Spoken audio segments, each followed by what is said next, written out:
Hoy es día de asueto, día de descanso obligatorio en México con motivo del nacimiento de Benito Juárez, así que les hemos preparado un programa muy especial con grandes contenidos al respecto. También saludo a mi compañera Laura Regis en la interpretación de lengua de señas mexicana y vamos directo a estos temas, estos contenidos que ojalá disfruten con nosotros. Este viernes se cumplen 219 años del natalicio del Benemérito de las Américas. Salimos a preguntar a la gente qué le viene a la mente cuando escucha el nombre de Benito Juárez. Vamos a ver.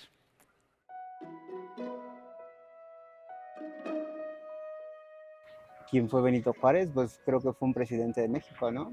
Fue uno de los muy buenos presidentes de la historia.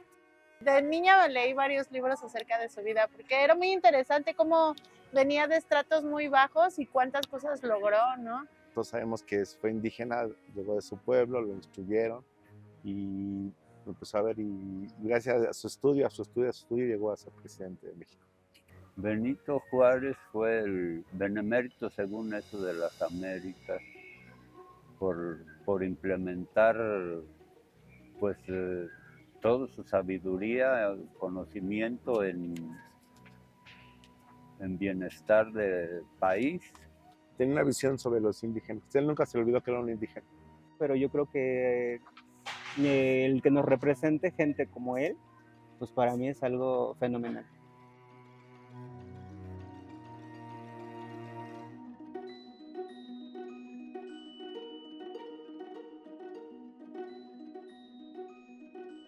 Hizo las leyes de reforma y que hasta la fecha perduran. Pues sí, retomar estas ideas como la separación de bienes de la iglesia con el Estado.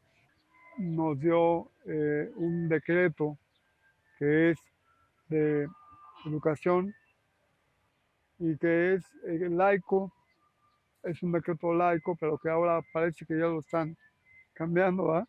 A pesar de que pues, la religión sigue involucrada en muchos aspectos de todo, pues que no sé, al menos que la escuela fuera laica, estuvo cool.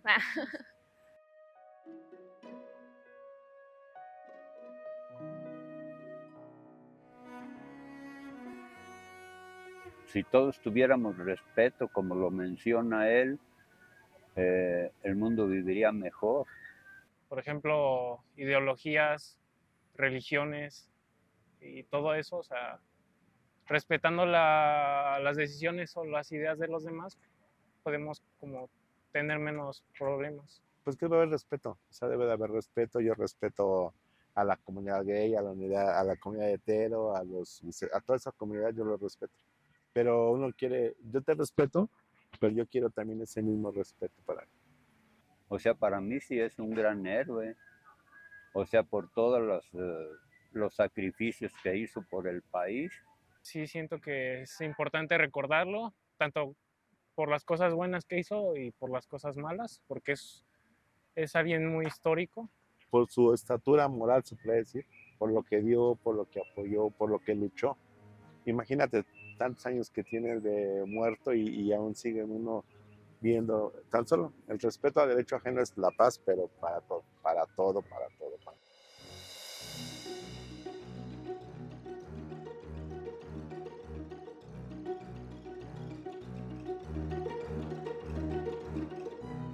Y también visitamos el Archivo General de la Nación, donde nos permitieron consultar algunos documentos históricos vinculados con el autor de las leyes de reforma. Vamos a conocerlos.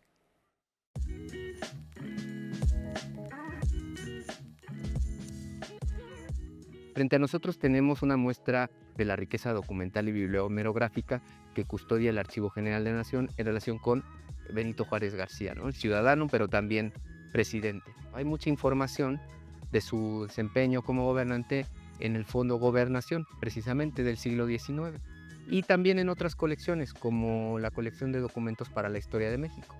Uno de esos volúmenes lo tenemos frente a nosotros. Tiene entre ella una impresión de la ley sobre el estado civil de las personas que se expidió en el año de 1859. Este segundo documento nos habla del otro tipo de fondos o grupos documentales que tienen información sobre don Benito. En este caso se trata de un archivo particular. Benito Juárez narra desde el momento en que nace hasta 1857, en que era presidente de la Suprema Corte de Justicia. El 21 de marzo de 1806 nací en el pueblo de San Pablo Guelatao, en la jurisdicción de Santo Tomás Ixtlán, en el estado de Oaxaca. Escrito en primera persona. Entonces es un documento muy íntimo, como toda la documentación de este archivo particular que hoy forma parte de la bóveda de seguridad.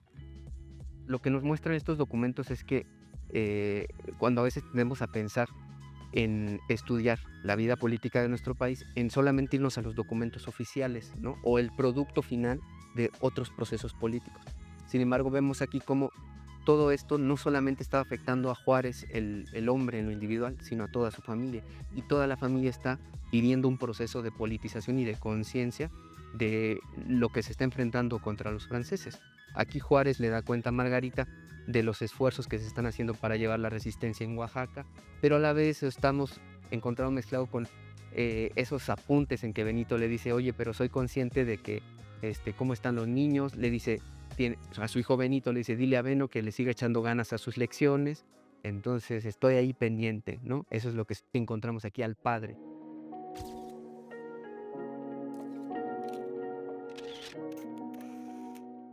En muchos casos no se conservó lo original, pero se conservaron reproducciones por la circulación. Pero en efecto, son fotografías de don Benito Juárez, no como en otros casos que tenemos a lo mejor una fotografía de una pintura al óleo. A Juárez le toca vivir una época en que la tecnología se desarrolla de tal manera que, bueno, nos permite recuperarlo. Por una parte tenemos una fotografía de su boda de mediados de 1843. Desde entonces, pues Juárez ya se recibió de abogado, ha hecho una buena carrera en los juzgados ahí en Oaxaca. Está a su lado su hermana Josefa y del otro Margarita. Esta está hecha en una de estas técnicas iniciales, ¿no? Que es una impresión en una hoja de cobre, que es el daguerrotipo, ¿no? Por eso la fotografía no tiene el nivel de detalle, pero es la imagen que tenemos nosotros del Juárez más joven, por decirlo de alguna manera. Esta es la más antigua, pero esta es personal. Esta no tiene objetivos políticos, ¿no? Pero digamos que circuló de alguna manera. Ya no se conserva el original hasta donde las investigaciones históricas permiten concluir, no se conserva. En el recinto de Juárez, ahí en Palacio Nacional, hay una reproducción. Entonces, digamos que es uno de los presidentes, de hecho en el siglo XIX, de los que conservamos una fotografía, de los que existe ese tipo de documentación. Pues extender la invitación a que conozcan este acervo. Si quieren consultar el fondo particular, lo que se encuentra digitalizado se puede consultar aquí en sitio, en la sala digital de la GN, y desde luego en el repositorio, lo que ya está puesto a disposición pública por esa vía. En repositorio.agn.gov.mx es donde se puede consultar el repositorio documental digital del Archivo General de la Nación.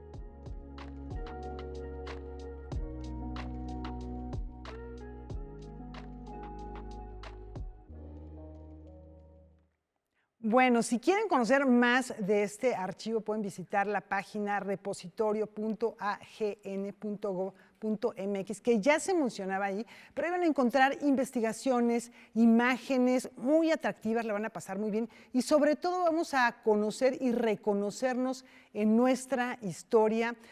Esta fecha, que es una fecha importantísima dentro del calendario civil mexicano, pero no solo ella, sino muchas otras épocas, etapas de nuestra historia, de nuestro pasado, para conocerlo y valorarlo. Y bueno, siempre ha habido pues un vínculo entre masonería y Juárez. ¿Qué tanto es cierto y qué tanto es falso de lo que se cuenta al respecto? Vamos a conocerlo. Benito Juárez era masón. Es una de las afirmaciones frecuentes que podemos escuchar y que generan morbo y también sana curiosidad sobre qué tanto de lo que se dice es real. Benito Juárez sí fue masón. Es considerado por muchos el Big Brother, el gran hermano de la masonería mexicana, pero es porque fue ícono y además fue el momento en el que él toma la presidencia de la República, y pertenecía al rito nacional mexicano, es el máximo ícono del rito nacional mexicano. La masonería es una organización de perfil, digamos, privado, discreto. Algunos dicen que secreto, Y esto genera un sinfín de especulaciones. Mitos y leyendas, las voces de los apologistas se funden con los detractores y terminan nublando la información. Los mitos tradicionales promovidos por masones y antimasones tienden a decir que la masonería ha controlado la política mexicana. La masonería quieren traer un nuevo orden mundial. La masonería es secreta. Bueno, publicamos alrededor de 20, 30 artículos en la revista, pero si sumamos al Centro de Estudios Históricos de la Masonería Española, por ejemplo, y los libros que sacan los diferentes colegas, es una producción exagerada en cantidad de páginas, no es secreta. En Latinoamérica, el mito de la independencia. La independencia no la hacen los masones se benefician de la independencia. Es un laboratorio sociopolítico. Adentro de las logias masónicas se han practicado cosas que no se practicaban afuera. Por ejemplo, había elecciones al interior de las logias cuando México todavía era parte de una monarquía absolutista. Pero, ¿y entonces qué es la masonería? Para un neófito, lo que empezaría por saber que hay masonería prácticamente en todo el mundo, sin que en ningún momento eso implique que hay un grupo masónico que domina el mundo. Entonces, pues sí hay varios miembros de los gobiernos mundiales que sí pertenecen o han pertenecido a la orden, pero no porque sea un nuevo orden mundial que se quiera apoderar del mundo. No, finalmente son grandes pensadores y gente que incluso no esperaríamos que lo fueran, ¿no? Como Mahatma Gandhi, por ejemplo, que es un pacifista, etcétera, donde se pensaría que él pertenecía a la orden. Lo que sucede es que la masonería proporciona una extraordinaria forma de organización. Genera canales de comunicación, genera lealtades, genera espacios de diálogo. Y entonces eso sirve para múltiples procesos, para aprender a ser republicano, para generar arte, para luchar por la mujer, sirve para muchísimas cosas. Más de lo que sí somos o lo que no somos, porque al interior cada quien toma su decisión, al exterior no nos dejemos, partiendo de nuestros propios principios, no nos dejemos influenciar por qué somos o qué no somos. Realmente que los hechos, que tus actos día a día te definan como. Es una institución que ha sido fundamental para bien y para mal. Entonces, no existe una conspiración masónica para dominar el mundo. Entonces vamos a tratar de averiguar qué cosas sí existen. Con información y texto de Francisco Juárez y Óscar Helguera, Noticias 22. Bueno, pues vamos a descubrir más de estas agrupaciones. Justamente en el Archivo General de la Nación, ahí hay más información sobre la masonería, documentos que obran en poder de esta institución y que además pues es una práctica que existe desde la Edad Media, cuando los gremios, sobre todo de constructores, de canteros, masón en francés significa albañil, digamos, en términos generales, y se va extendiendo por toda Europa para proteger los derechos de estos gremios y después se extiende a otras áreas de la sociedad con una idea filantrópica que va transformándose a lo largo de los años. Bueno, pues muchas cosas que comentar en torno a Benito Juárez. Tenemos más después de la pausa. Volvemos.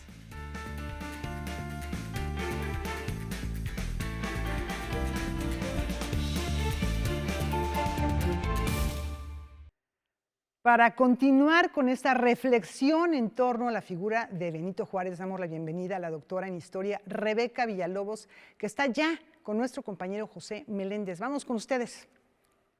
Pues efectivamente, el día de hoy vamos a hablar acerca de un personaje fundamental en la historia de México, que es Benito Juárez, en el marco de un aniversario más de su natalicio. Y para hablar justamente de este personaje contamos con la presencia de Rebeca Villalobos, que es doctora en Historia por la Universidad Nacional Autónoma de México. Doctora, bienvenida a Noticias 22. Muchísimas gracias por la invitación. Saludos a todo el auditorio. Muchas gracias. Pues platíquenos justamente de este personaje. ¿Cómo es que se construye un héroe? Pues es importante recalar que, digamos que aunque se trata de un personaje histórico, de un líder político, eso es absolutamente indiscutible, y que todo ello condiciona la forma en la que se venera y se genera memoria en torno al personaje, pues finalmente el héroe es eso, es un personaje. Hay héroes en vida y héroes póstumos, por ejemplo, para poner contrastes, pues a lo mejor odiosos, pero interesantes. Hitler y Mussolini, por ejemplo, fueron héroes en vida.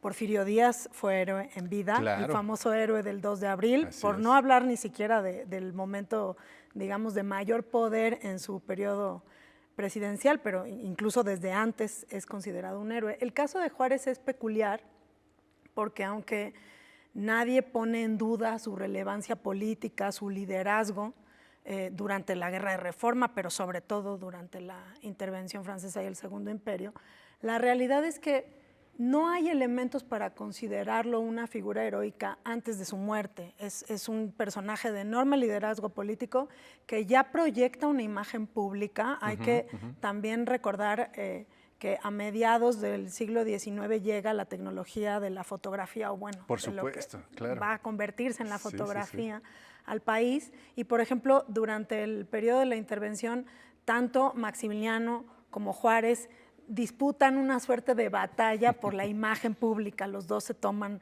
fotografías en el mismo estudio, el de los hermanos Valleto, por ejemplo. Obviamente hay retrato de dignatarios en los dos casos, etc. En conclusión, es evidente que hay una imagen pública en vida de Juárez, que se respeta su liderazgo político, pero digamos que hablar de un héroe es no solamente hablar de un líder político, ni siquiera el más carismático, es hablar más bien de una serie como de fenómenos, de procesos de memoria y de celebración, de encomio e incluso, diría yo, como de sublimación, de idealización del personaje, que pueden tener que ver o no con sus actos, digamos, reales, políticos, ¿no? Además, bueno, hay que recordar que cuando Juárez muere en 1872, ya tiene mucho en el poder y es muy criticado al interior de su propio partido. O sea, la República no está consolidada, pero el triunfo fue en 1867, ha pasado el tiempo y es, sin lugar a dudas, la figura política más criticada en el país. Además, nunca censura a la prensa, pelea con ella, obviamente, pero no la censura. Y en esa medida es increíblemente contrastante lo que ocurre en los últimos años de su vida, cuando es acremente cuestionado, frente a lo que va a ocurrir a raíz de su deceso, que además hay que recordarlo, Juárez sí tenía algunos problemas de salud, pero nadie vaticinaba un final pues así de cercano, se acababa de reelegir literalmente ese mismo año. De manera que lo que ocurre después de su muerte, y eso que me gusta llamar la trayectoria póstuma del personaje, tiene que ver ahí sí con una serie de reacciones, respuestas y construcciones de memoria que ya no dependen del personaje ni de sus actos políticos, sino más bien de los grupos, políticos o no, que tratan de mantener viva su memoria. Y con los motivos, las razones, las emociones o las experiencias que atraviesan esos procesos, como digo, de construcción de memoria. El caso de Juárez no es el único, desde luego. Hay muchos héroes en nuestro panteón cívico o patrio, ¿no? Pero en el caso de Juárez sí es muy evidente que el proceso, como le llamo yo, digamos, de heroización o de construcción de esa memoria, es posterior a su muerte. ¿Cómo se construye un héroe? Pues a raíz de todos esos actos de recuerdo. En el caso de Juárez, el primero y más importante es el funeral de Estado, programado además de manera muy, como muy vertiginosa, ¿no? Como muy acelerada, y a pesar de ello fue un acto increíblemente ordenado y protocolario, como duró varios días además.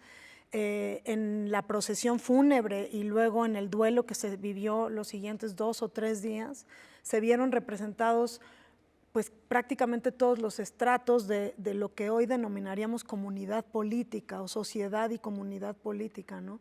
tanto los gobiernos de todos los niveles como los representantes del Estado, los grupos políticos importantes, los gremios, por ejemplo, las primeras organizaciones obreras, los niños, las escuelas, ¿no? Sí. Entonces, a raíz de eso empieza como a configurarse una imagen que a la postre vemos muy distinta de la que lo acompaña en vida, ¿no? Claro, ¿cuáles serían esos elementos que se van dando en el transcurso del tiempo donde vemos ahí identificado a Juárez y que me parece que van a permear en el imaginario colectivo, en el imaginario mexicano? Sí, aunque luego vale la pena recordar que además de memoria hay olvidos. Entonces, por ejemplo, el primero de ellos es que durante varios años lo que se recuerda, o más bien lo que se conmemora, es la pérdida. Cuando Juárez muere, como es, insisto, una muerte no anticipada, deja un vacío de poder importante y las primeras muestras de celebración luctuosa son no solo muy efusivas, sino que están como muy mediadas por la angustia, como por el temor a perder la estabilidad que con tanto trabajo se había más o menos conseguido, ¿no?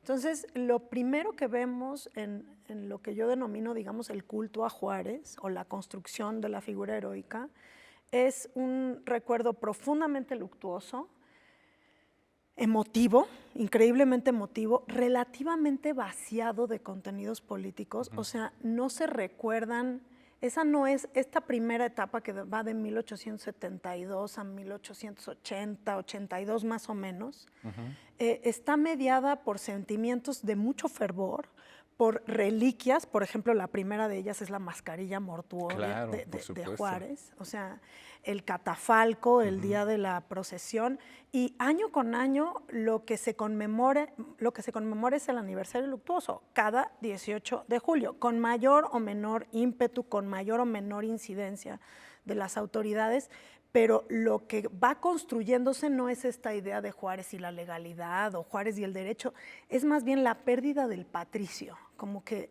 la idea de que lo que se ha perdido es como el pilar, lo que sostiene el orden y digamos el status quo conseguido por los liberales republicanos y el miedo ante lo que puede venir con eso, ¿no? Claro. Doctora, quisiera preguntarle sobre dos elementos que, bueno, todo el mundo puede identificar en la actualidad. Uno que es el mausoleo de Juárez que se encuentra en el Panteón de San Fernando y otra que es una pieza también que está a la vista de todo el mundo, que es la famosa cabeza de Juárez, que se encuentra pues a la salida hacia Puebla. Sí, en Ermita Iztapalapa. ¿Qué pasa con estas dos piezas? Pues es súper interesante porque, por ejemplo, el mausoleo de San Fernando que se inaugura, bueno, el Panteón de San Fernando como albergue, digamos, de los restos y centro de la conmemoración luctuosa, lo es desde 1872 hasta casi siempre, digamos. Sí. Pero claro, es el luto que se muestra ahí o la conmemoración luctuosa que tiene lugar en el Panteón de San Fernando es relativamente espontánea, aunque la programación de la procesión oficial es un objeto, digamos, es organizada por las autoridades locales. El mausoleo se inaugura en 1880 y de hecho es como una expresión de la piedad al patricio. Y eso es lo que guía el culto a Juárez durante varias décadas. Después ya va a ser la celebración del derecho, la legalidad y la soberanía, tal como, digamos, la catapulta el porfiriato, sobre todo en el centenario de la independencia, que es así como se celebra a Juárez, sí, como el segundo libertador, digamos, o el verdadero consumador de la independencia. Y después, digamos, con los gobiernos, no diré revolucionarios, sino ya francamente priistas, se va, digamos, normalizando ese hábito recordatorio, que es el de la soberanía, la legalidad, y se acompaña de otro elemento que está ahí desde el porfiriato, que es la asociación entre la figura de Juárez y el poder presidencial. Y, digamos, en una suerte de, ¿cómo decirlo?, canto de cisne, no sé, del oficialismo recordatorio, sí, nació el proyecto Cabeza de Juárez, que fue una reformulación de los símbolos juaristas, ahí sí ya comandada por otros personajes como Alberto Carrasco. Originalmente el proyecto se le encomendó a Siqueiros, por ejemplo, con la idea de darle como un giro, ¿no? Plástico, pero también ideológico a la presencia de Juárez. Y así es como se inauguró esa gigantesca cabeza, esa mole, que terminó un poco abandonada, la verdad. Fue un movimiento, un monumento más bien infructuoso, o sea, nunca logró la proyección que originalmente buscaba, pero sin duda es una expresión de esa reconfiguración de colores y de predicados políticos. Por supuesto, y está un poco olvidada, ¿no? Sí. Pero bueno, doctora, si quisiéramos nosotros saber más acerca de esta temática, ¿qué nos recomendaría leer? Bueno, tuve la fortuna de escribir un libro sobre esto de una editorial que además me encanta, que es Grano de Sal, que coeditó con mi casa, que es la UNAM. El culto a Juárez, la construcción retórica del héroe se llama.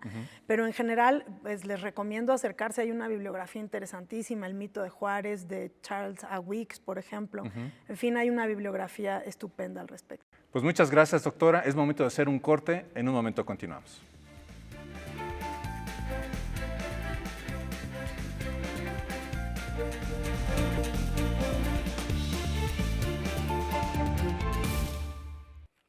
Bueno, continuamos esta charla, esta conversación en torno a Benito Juárez con José Meléndez, y platicaste hace unos cuantos instantes con la doctora Rebeca Villalobos sobre esta figura del héroe, cómo se va construyendo y cómo se va transformando, y la conmemoración del aniversario luctuoso. Y ahora conmemoramos el aniversario de su natalicio, que eso simbólicamente también es muy importante, y cómo a los niños, a las niñas, desde muy pequeños, al menos en mi generación, pues esta idea, Pepe, de Benito Juárez como alguien que se supera a sí mismo, que se supera, que tiene una movilidad social importantísima, porque viniendo de ese extracto tan humilde, llega a la presidencia de la República. Entonces, creo que es una de las construcciones más sólidas, incluso en su representación en estatuas, en monumentos.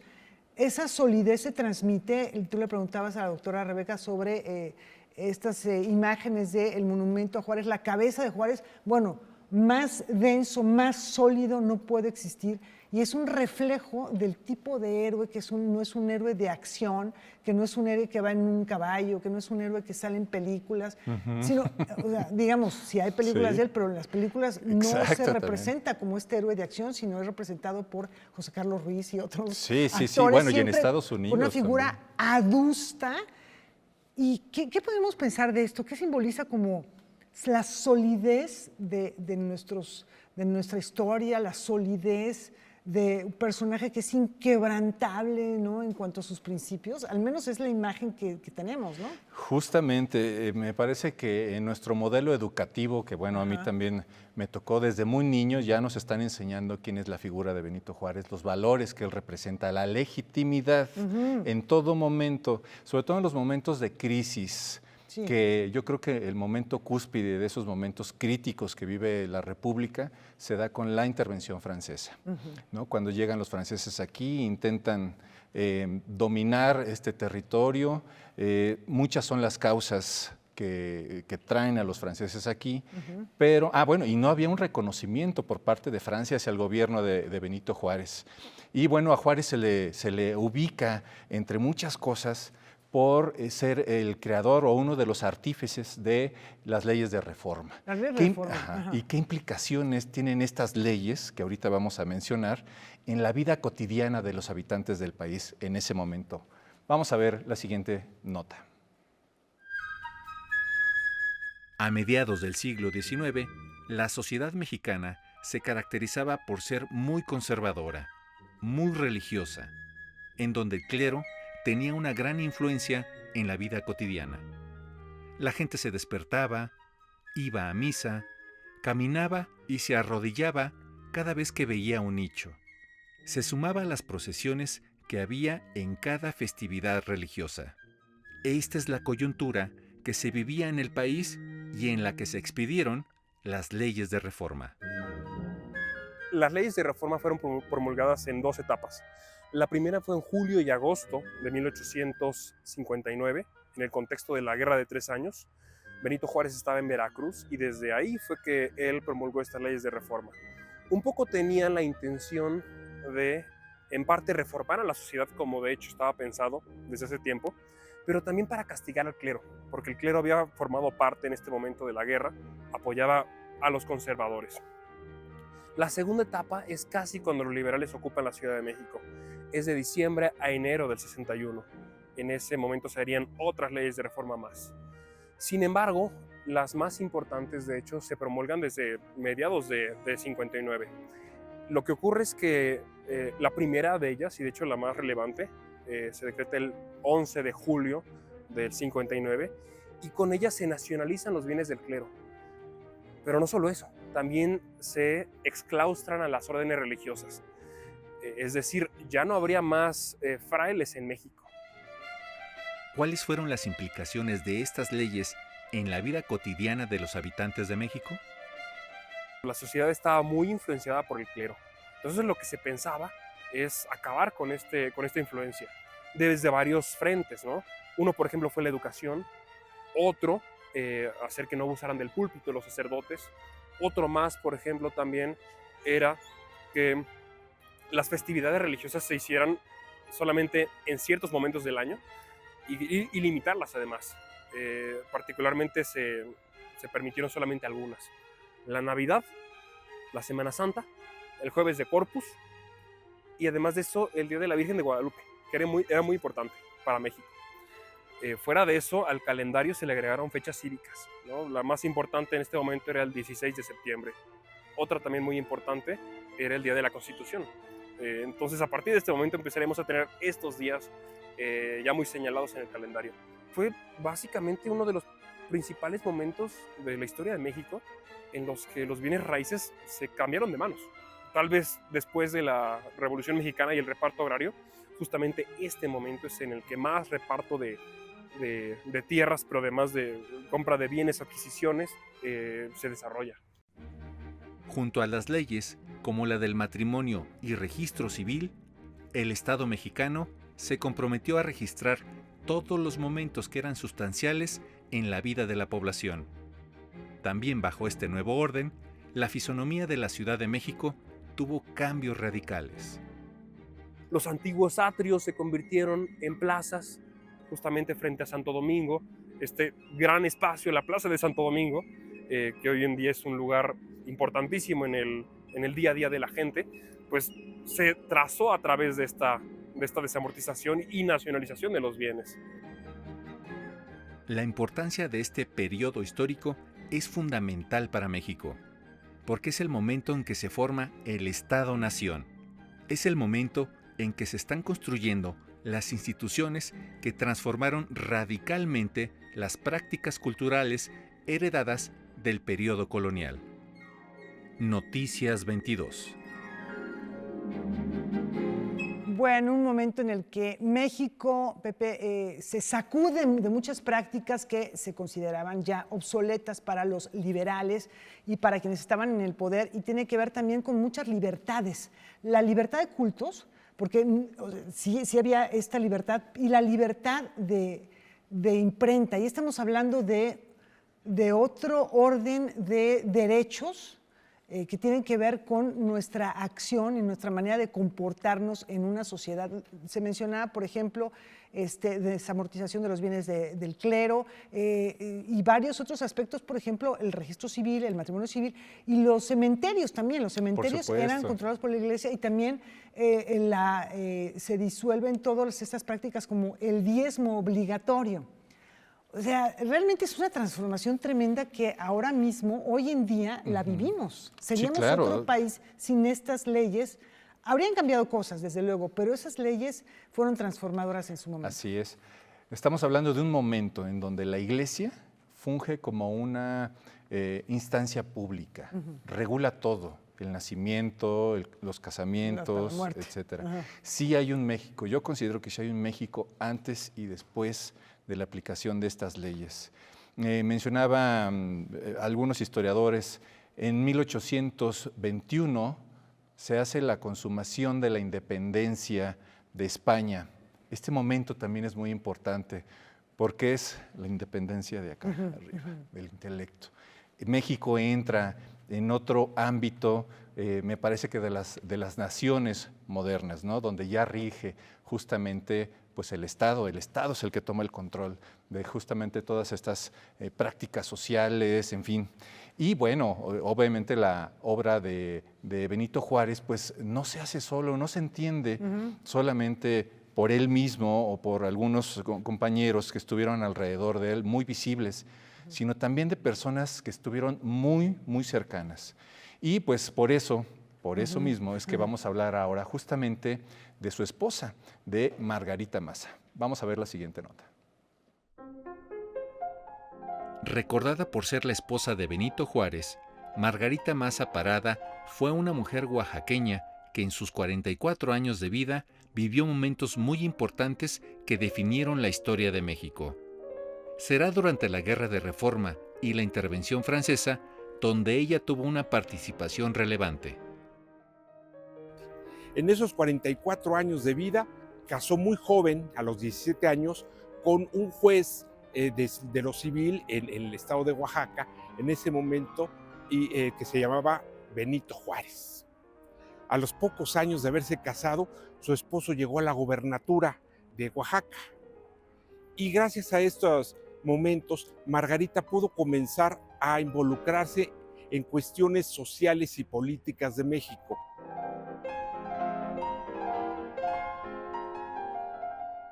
Antes de la batalla de Puebla, se sabía que se necesitaban insumos para los soldados, sobre todo para los hospitales de sangre, como así se les denominaba en ese entonces. Margarita empezó a organizar a las mujeres para formar juntas patrióticas, y estas se dedicaban a conseguir los insumos para los hospitales, a tejer sábanas, vendajes, todo lo que se podía requerir, también recursos. Y siguiendo su ejemplo, mujeres de muchos puntos de la República se unieron para crear juntas patrióticas. Y el dato interesante es que estaban generalmente organizadas y administradas por mujeres. Esa después ya lo heredamos nosotros y vemos que el DIF y ese tipo de instituciones, después las esposas de los políticos forman parte de estas instituciones. Pero fue algo que empezó a inaugurarse en la época de la intervención francesa y encabezada por Margarita Juárez. En mayo de 1863, ante el avance de las tropas francesas a la capital de la República, Benito Juárez decide trasladar a su familia a los Estados Unidos y ubicar su residencia en la ciudad de Nueva York. Ahí, el matrimonio Juárez-Maza pierde a 2 de sus hijos varones. Eso le causa a Margarita una terrible depresión. Es en estas circunstancias en donde Margarita Maza desempeñó un rol de suma importancia para el gobierno de Juárez desde el extranjero. Y en ese momento, políticamente, cuando ya había muerto Lincoln y ya había ganado la Unión, la guerra civil, no podían todavía los estadounidenses declararse abiertamente en favor o de los franceses o de los mexicanos, porque todavía era muy débil la situación de Estados Unidos. Y entonces a los mexicanos se les ocurrió que podían hacerlo de manera indirecta. Invita Matías Romero a Margarita a Washington. Se está planeando algo y Margarita lo sabe y le pesa, porque está muy deprimida, está muy triste. Y dice, me siento profundamente, le escribe a Juárez, me siento muy triste y tal, y no soy yo para fiestas, pero sé que tengo que ir. ¿Por qué? Porque al llegar a Washington se entera el presidente Johnson, en ese momento sucesor de Lincoln, que se encuentra Margarita. Y le invita a una cena a la Casa Blanca. Invitar a una señora mexicana, una particular, a la Casa Blanca, a un banquete, tiene un mensaje. Es decir, te estamos reconociéndote, te estamos dando el papel, de acuerdo al protocolo, de una señora, de una primera dama. No podemos decir, reconozco a Juárez, pero estoy recibiendo a su esposa. Y reciben a Margarita en la Casa Blanca. Entonces, sí podemos decir que se estaba prestando un servicio importantísimo a la República, estaba actuando como una diplomática. Al paso de los años, la figura de Margarita Maza de Juárez se ha ido transformando, de mujer resignada a ser compañera del estadista. Y ahora las interpretaciones actuales corresponden a la de una colaboradora de Benito Juárez. Margarita Maza es un ejemplo buenísimo para aprender de nosotros mismos, sobre todo de nuestra percepción de lo que es, por ejemplo, la participación de las mujeres en los momentos históricos. Noticias 22.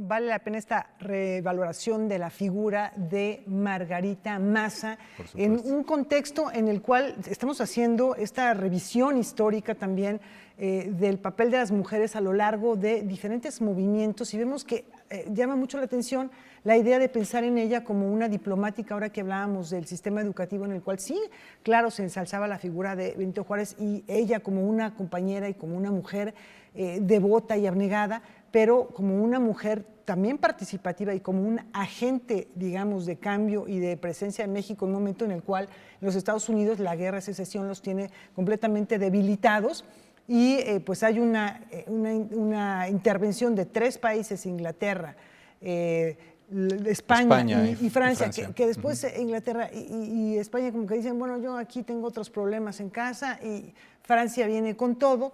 Y bueno, pues es un momento en el cual Estados Unidos tiene que definirse. ¿Qué momento histórico más emocionante, no? Por supuesto, define completamente, define. Juárez también es el segundo padre, digamos, de la independencia de México, justamente por este momento que mencionas. Si no, estaríamos hablando en francés ahorita tú y yo. Seguramente, oui, oui. Claro que sí. Y bueno, Juárez, su representación, mucho que decir, pero hablamos hace ratito de una representación en particular en el Séptimo Arte, ¿no? Por supuesto, hay películas, a mí me sorprende mucho que Benito Juárez se ha retratado en películas de Hollywood en Estados Unidos. Por supuesto, aquí en México hay telenovelas, claro, o sea, hay cantidad, pero en Estados Unidos, bueno, algo les llamó la atención. Claro que sí, tenemos una pieza al respecto. Así es. Vamos a verla. Defensor de los derechos indígenas, líder de la Reforma y presidente de la República. Benito Juárez es por sí mismo un hito en la historia de México. Su bien conocida lucha por el fortalecimiento de nuestra nación ha trascendido las páginas de los libros con el devenir de los años, y esta, a su vez, ha alcanzado el cine. En los 219 años de su nacimiento, a celebrarse el próximo 21 de marzo, es pertinente recuperar películas como Juárez y Maximiliano de Miguel Contreras Torres, donde veremos la tensión social y política de la segunda etapa de la intervención francesa desde la interpretación de Froilán Tenes, Enrique Herrera y Medea Novara. El mismo periodo se filmaría con la incesante maquinaria de Hollywood a manos de William Deiterle, en 1939 bajo el título Juárez. En este trabajo producido por Warner Brothers veremos a Paul Mooney interpretando al benemérito de las Américas, a Brian Aherne como Maximiliano y Claude Rains como Napoleón III, el último monarca de Francia. Hasta mañana, señor Sandoval, Luis Sandoval. Luis Sandoval. Usted, Esther... Dubois de Saligny. Hacia 1934, Álvaro Gálvez y Fuentes e Ismael Rodríguez serían los encargados de sumergirnos en la misma invasión, pero con un enfoque más novelesco, desde el romance entre el soldado primerizo Luis Sandoval y la sobrina del embajador francés Esther Dubois. Mas si osare un extraño enemigo profanar con su planta tu suelo. En Mexicanos al grito de guerra, protagonizada por Pedro Infante y Lina Montes, se descubre a un presidente Benito Juárez encarnado por el mismísimo Miguel Inclán. Nuestra dignidad nacional se halla ofendida y en peligro tal vez nuestra independencia. El oriundo de San Pablo Guelatao inspiró además la mirada de Emilio Gómez Muriel. En 1954 estrenó El joven Juárez, una propuesta de corte biográfico protagonizada por Humberto Almazán, que nos muestra el inicio del prócer oaxaqueño. Por último, en el 73, Benito Juárez y la intervención francesa tomarían nuevamente la pantalla grande con Aquellos años, una de las primeras películas de Felipe Casals, codirigida con Mario Llorca y protagonizada por Jorge Martínez Hoyos, Gonzalo Vega, Mario Almada y Elena Rojo. Sirvan pues estas recomendaciones para recordar a Benito Juárez en el mes de su natalicio. Veremos a dónde lleva el destino con nosotros. A la República. Muy bien, señor presidente. Noticias 22, Rodrigo Peredo.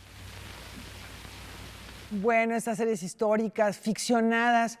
Una recomendación, Yuri Herrera tiene un libro llamado La Estación del Pantano que narra la estancia de Benito, bueno, ficciona, imagina la estancia de Benito Juárez en Nueva Orleans, esta ciudad muy conocida por estas zonas que tienen justamente muchos pantanos y que de pronto ahí ocurren cosas. Y él imagina esta parte que es la quizá menos conocida de la estancia de los Estados Unidos de Benito Juárez. Hay un momento en donde Juárez se encuentra justamente ahí. Sí, efectivamente. ¿No? En el contexto de la revolución de Ayutla, si no mal recuerdo, y él hay incluso en esas monografías que nosotros veíamos de niño, hay una pequeña estampita donde él está haciendo cigarros puros. Claro. Eso es allá. Eso es allá. Justamente. Eso es allá. Entonces, bueno, pues aparte el lenguaje que utiliza Yuri Herrera es sumamente atractivo y atmosférico, así que bueno, vale la pena acercarse a estas versiones, pues si bien ficcionadas, que también nos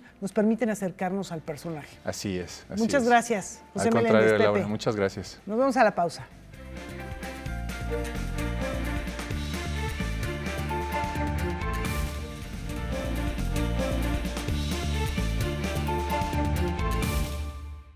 Dejamos estos segmentos dedicados a Juárez y en otros temas vamos a conocer a los nominados a los premios Platino.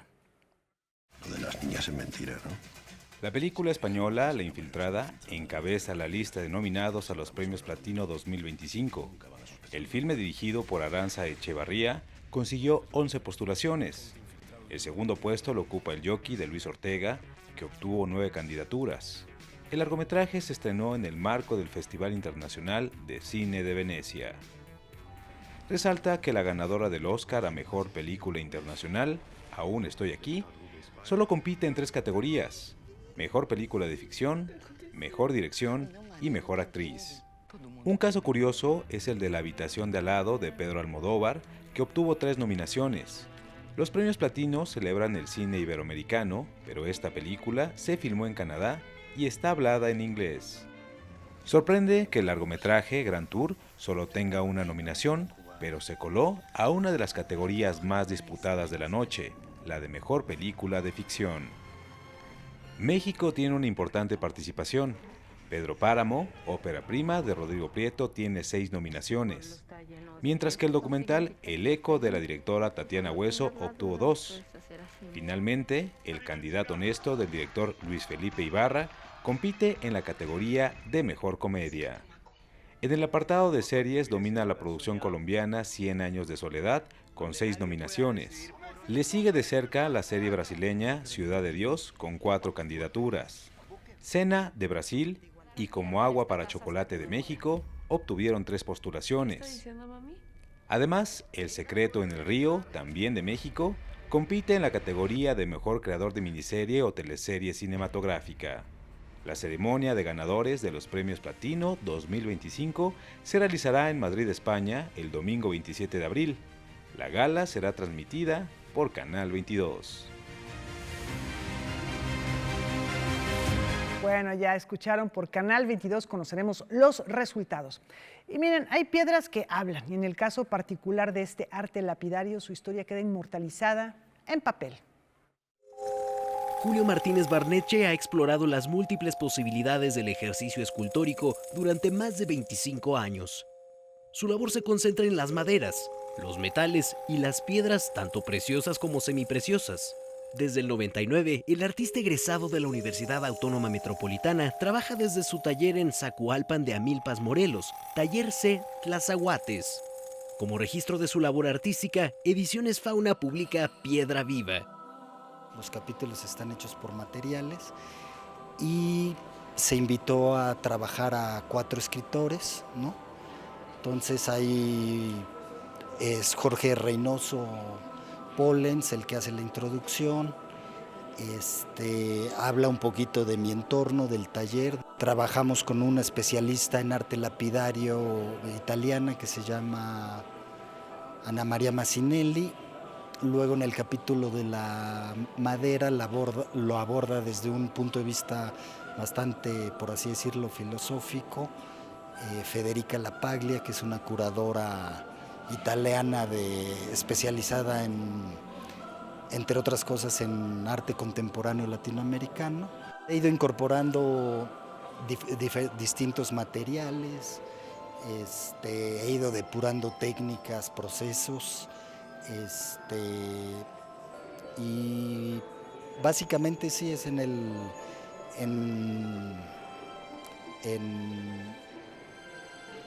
utilizar más materiales, podría decirse. Ana Elena Malet se suma a esta serie de textos para analizar la obra del escultor y diseñador mexicano. En el libro conoceremos su filosofía de trabajo con respecto al arte como testimonio del tiempo y el respeto por la materia. Los procesos de su quehacer se registran en este documento por un ensayo fotográfico de Alejandro Gómez de Tudó.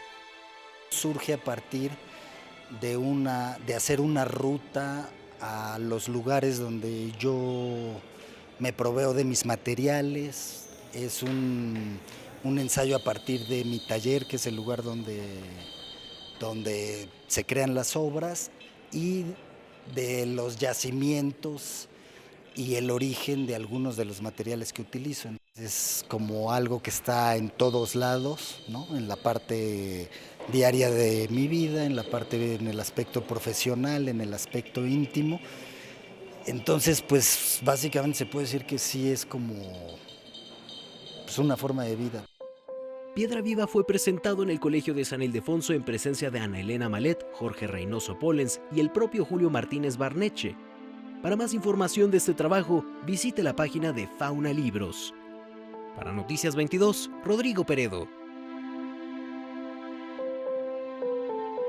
Sigan disfrutando de este día de asueto. Nos vamos a despedir con los Smashing Pumpkins. Hoy el líder de la banda, William Patrick Billy Corgan, cumple 58 años, una agrupación que está activa desde finales de los años 80 hasta la fecha, con rupturas, con reagrupamientos, transitando desde un estilo un poquito más como heavy metal hasta grunge y electrónica. Disfrútenlo, muy buenas noches.